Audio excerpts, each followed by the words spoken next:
In this video, we're going to talk about how do you compete with other auto detailers within your area that are charging 3 times less than what you're charging. Let's say you know everybody has seen that one detailer that is charging $50 for a full detail. And as me and you know, a full detail takes 3, 4, 5, 6 hours sometimes. How is that person charging $50 and how do you compete with them? How do you get clients over them when they're charging such a low price? That's what we're going to talk about in this video.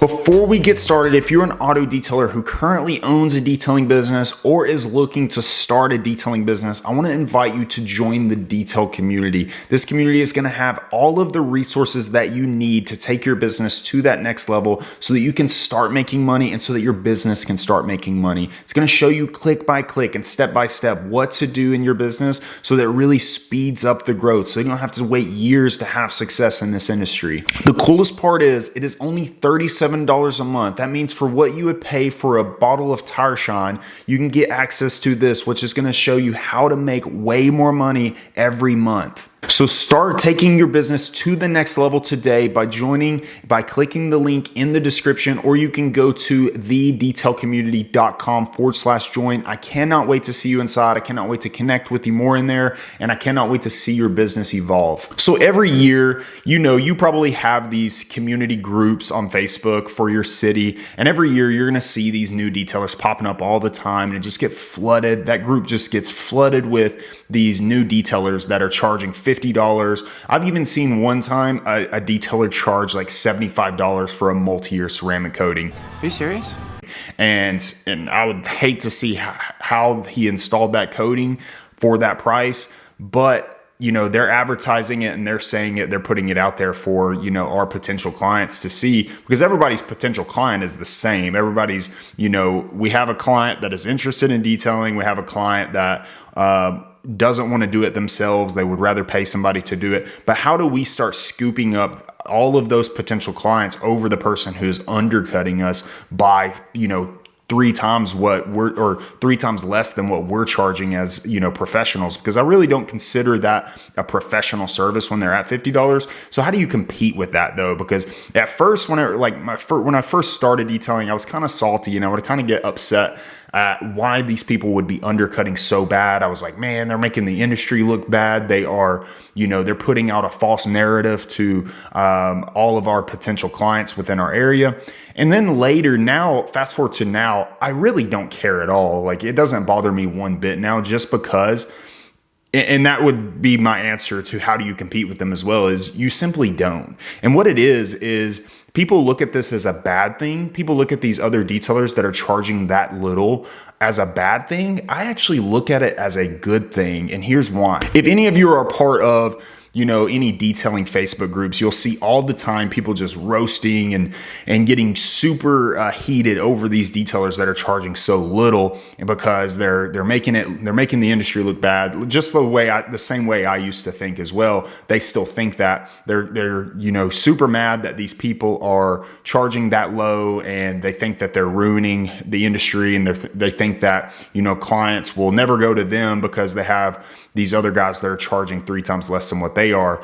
But I actually look at it as a good thing, because now when I said all of our potential clients are the same, they are to some extent, but the people who would actually go for a super, super cheap service like that, that's not the client that you really want. So they're actually targeting clients that you don't want anyway. So the way I look at it as a good thing is because they're taking those clients away, because and now you don't have to entertain the clients that you really would never want to deal with. Those people are the ones that would generally be more likely to leave a bad review. They would be the ones to have a vehicle that you really just don't want to work on, that's either really bad condition, or and they expect a miracle. So those are the type of clients that would want to pay $50 for a service that would take 4 or 5 hours. That detailer, for one, is not making money at that price point.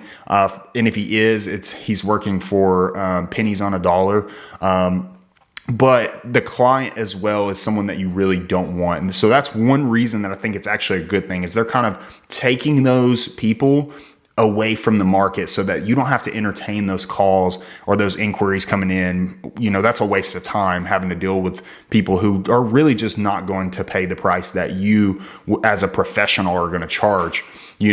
For two, I look at it as a good thing. And here's the main reason, because now your clients, the ones who you really do want, when there's people in the market, like those ones charging $50, when those people are in the market, the client that you really do want now gets to compare your brand versus theirs, because people who are generally charging super low or charging a price that's not even profitable, those detailers generally don't have a good brand. They really don't produce good work. Their pictures are terrible. And they're misspelling in their post or their promotions. And now your client gets to look at them and then look at what a true professional looks like. So that's the reason I look at it as a good thing. Because I would get clients all the time that would say, man, I looked forever to try to find someone that I truly would trust. And I saw your stuff and it just really caught my attention. And when you hear things like that, it means that client actually went through and looked at other detailers. They were scrolling Facebook, maybe in these groups trying to find someone, or maybe they were scrolling online and they were trying to find someone that way. And they got to compare the way that you present yourself versus the way that a cheaper detailer presents themselves. So when you're trying to work on nicer vehicles, or you're trying to work on, vehicles that are going to be an easier day and not require as much work, but you can still charge the same, if not more, those clients actually want to pay more. They want to pay more for a better brand. They want to pay more for someone who's more reputable, someone who does better work. So the client that you're actually trying to target doesn't even care that person is they're not even listening to what that person has to say. So when that detailer that we have all been worked up about before, when they're looking at their post, they're scrolling right past it because that detailer's brand isn't there. That detailer has no reputation. That detailer is not even profiting. And that client that you really want is smart enough to know when they look at that's not something that they want. They know that detailer is, if they're charging that they're going to get $50 worth of work, so clients want to pay more for better service. And in the last episode, I actually talked about, you're going to think that like I'm going against what I said in the past, that, you actually said, I said last episode that we should charge less when you're just starting so that you can build your reputation and get your name out there more and then raise your prices as you go. But what I mean by charging lower is I don't mean charge so low that you're not profiting. You still need to be at a price point that you are profiting. And when you see detailers that are charging $50 and it takes 4 hours, that's not profiting. That is, they may be even losing money. And that's $50 for 4 hours. And when I'm saying they're losing money, I'm saying they're losing money with no overhead either. So you add overhead in the end of that. You add, how much is your time worth? Like, being a small business or being your own boss, you want to make more or have more freedom than what you could go to work for somebody. So at $50 for 4 hours, and then you start adding expenses into that, you're making way less than what you could just go work a minimum wage job. And that's what they're working for. Those detailers that are charging that and undercutting the market, as some detailers would say that get heated about it, don't bother me whatsoever, because they used to, they don't now. They don't bother me because I actually like having them for a comparison. I like having those detailers to show my clients, this is what you pay for here, and then this is what you pay for here, and that's a subconscious thing when your clients are scrolling. So, but for one, you do have to have a good brand. So just because you produce good work, it doesn't mean that, here's the thing with producing good work. If you produce good work alone, but you have not a good brand, you don't present yourself great, your clients are going to expect, or they're going to think that how you're presenting yourself is how your results are going to be. So you could be the best detailer there is, but your brand and how you communicate, how you look online, how you look on social media, your uniforms that you wear, all of that is a package deal of what your brand is. All that has to look good for you to be able to charge more than the guy that's charging the lowest rate. So that's my opinion on, how to compete with the guy that's charging $50 down the street, or how to compete with the new detailer that just popped up and is undercutting the market, or undercutting the market in quotation, as I see in a lot of Facebook groups. Don't get heated about it. If you're upset, or if you see those people, if you see those detailers that are charging that, just scroll past it. Don't mind it. Just know that it's actually benefiting you more than it's hurting you.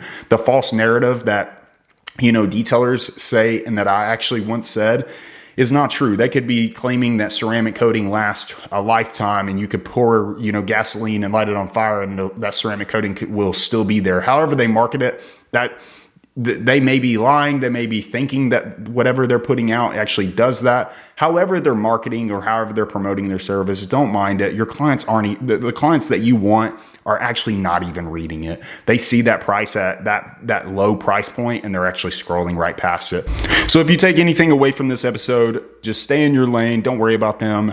It's a waste of mental energy, and just keep doing you. Just focus on your business. Buckle down on the things that really matter on the business side of it. Make sure that you look good, you present yourself good, your business presents itself good, and you communicate good, and charge the price point accordingly. So hopefully you enjoyed this episode. I just want to say thank you again for tuning in, and I hope you enjoyed it, and I hope you enjoy the content that is coming from this channel. And I'll catch you on the next episode of the Detail Spot Podcast.